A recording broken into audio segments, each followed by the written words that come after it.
All right, so I want to talk about this album cover because quite a lot went into it and it was fun to make.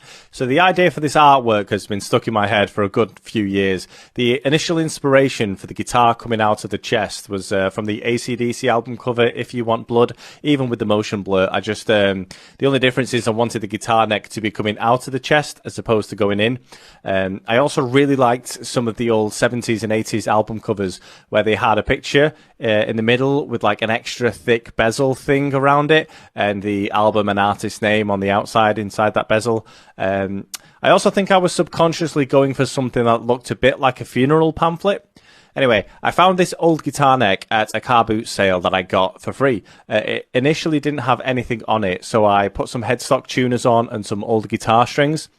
That I stuck to the bottom of the neck by sawing it in with a hacksaw and then using a bit of tape to keep it in place.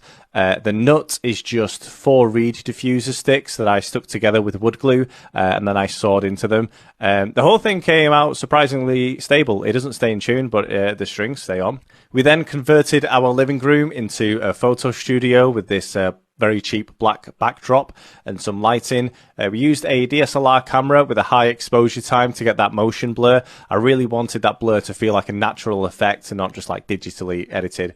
My girlfriend has a lot of experience with special effects and we made some very good fake blood using a bunch of stuff in the kitchen and a bit of paint. I then sent everything over to James to do the editing and the design. I found myself being incredibly indecisive about lots of the colour and how much wear I wanted, but James was thankfully very patient with me and just went along with it all until we eventually got there. I am incredibly grateful for his patience because there were times where I did not feel like I was the easiest client to work with at this time, but we got there eventually. As for the rest of the CD artwork, I wanted to do something more special. I wanted to have a lyric book in there. So me and my girlfriend popped my beloved son, Bon Jovi, onto a trolley, and we went out into the forest to take some pictures.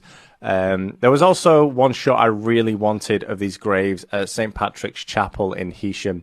There are some open graves around these ruins. They were used for a Black Sabbath compilation album, and I thought it would just be perfect if we got some shots there, especially because it was a beautiful day. So we positioned my son into one of the graves and got some very beautiful shots. We did get a lot of strange looks from the locals as we were walking around with a skeleton and putting it into a grave.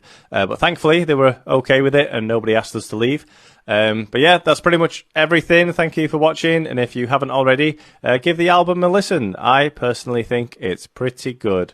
And if you want to buy a CD, they are still available and it's got all this cool artwork in it. I love you.